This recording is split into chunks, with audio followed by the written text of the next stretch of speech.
مجھے اس سے کوئی غرض نہیں ہے کہ دنیا کیا کر رہی ہے، مجھے صرف اس چیز سے غرض ہے کہ میرے نبی نے کیا بولے صلی اللہ علیہ وسلم۔ مولانا طارق جمیل صاحب حفظہ اللہ تعالیٰ نے ہیئر ٹرانسپلانٹ کروایا ہے، یعنی مصنوعی بال لگوائے انہوں نے، اور مصیبت ہمارے لیے پڑ گئی ہے کسی حد تک۔ یعنی جو لوگ کمنٹس کر رہے ہیں بیچارے وہ جسٹیفائی ہیں، دینی پوائنٹ آف ویو سے نہیں، اخلاقاً۔ حقیقت بات ہے جب مجھے ہماری اکیڈمی کے لوگوں نے بتایا کہ جی یہ دیکھیں مولانا طارق جمیل صاحب ڈاکٹر کے پاس بیٹھے ہوئے ہیں اور وہ بال لگوا رہے ہیں، تو میں نے دیکھ کر بھی نا یہ کہا، میں نے کہا یار 70 پلس ان کی عمر ہے، انہوں نے یہ کام کدھر کرنا ہے، ہو سکتا ہے وہ کوئی علاج کروانے گئے ہوں، واقعی انہیں کئی سالوں سے آپ کو پتا ہے ایک سر درد کا مسئلہ تھا، اور پچھلے دنوں انہوں نے بتایا کہ میں نے کچھ نروز جو ہیں وہ کٹ کروائی ہیں تاکہ وہ درد کا احساس مجھے نہ ہو، تو میں نے کہا ہو سکتا ہے اس سلسلے میں کسی ڈاکٹر کے پاس بیٹھے ہوئے ہوں۔ وہ کہتے ہیں نہیں جناب یہ دیکھیں مارکر سے نشان لگا رہا ہے سب کچھ۔ تو پھر میں نے یہ بھی سوچا یار یہ اگر کر ہی رہا تھا تو اس کی ویڈیو بنانے کی ضرورت کیا تھی؟ وہ تو میرا خیال ہے شاید پبلسٹی کے لیے مولانا کی اجازت سے ہی ہوا جو کچھ ڈاکٹر نے کیا۔ تو میں نے طارق جمیل صاحب کو فون کیا، فون ان کا بند تھا، تو ہمارے ایک مشترکہ دوست ہیں، میں نے انہیں کال کی، میں نے کہا اس طرح میں نے مختلف ویڈیوز دیکھی ہیں سوشل میڈیا کے اوپر، آپ کے علم میں ہے؟ تو انہوں نے کہا ہاں میں نے بھی اس طرح کی چیزیں دیکھی ہیں۔ تو میں نے کہا یہ کیا خبر درست ہے؟ کہتے ہیں درست ہی ہوگی۔ میں نے کہا یار آپ اسے بڑا نارمل لے رہے ہیں تو بہت بڑی خبر ہے، تو یہ آپ پوچھ لیں، ہو سکتا ہے یہ آؤٹ آف کانٹیکسٹ ان کی کوئی ویڈیو نہ کٹی ہوئی ہو۔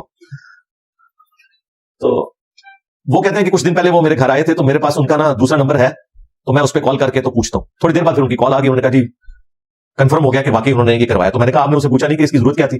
کہتے ہیں آپ کو پتا ہے ہماری تو اتنی ضرورت نہیں کہ ہم علماء سے یہ پوچھ سکیں۔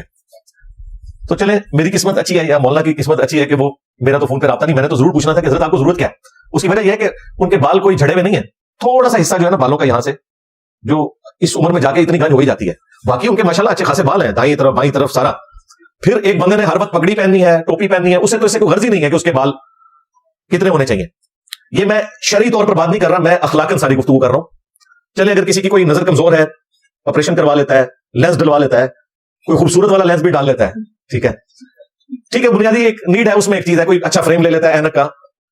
مجھے نہیں سمجھ آتی کہ یہ کرنے کی ضرورت کیا تھی، شرعی طور پہ بات نہیں کر رہا میں اس وقت، اخلاقاً اور اس معاشرے کی جو نارمز ہیں اس کے پوائنٹ آف ویو سے کر رہا ہوں، جو کسی حد تک جسٹیفائی بھی ہے کہ یہ کوئی ایسی بیسک نیڈ نہیں جس کے بغیر آپ گزارا نہیں کر سکتے۔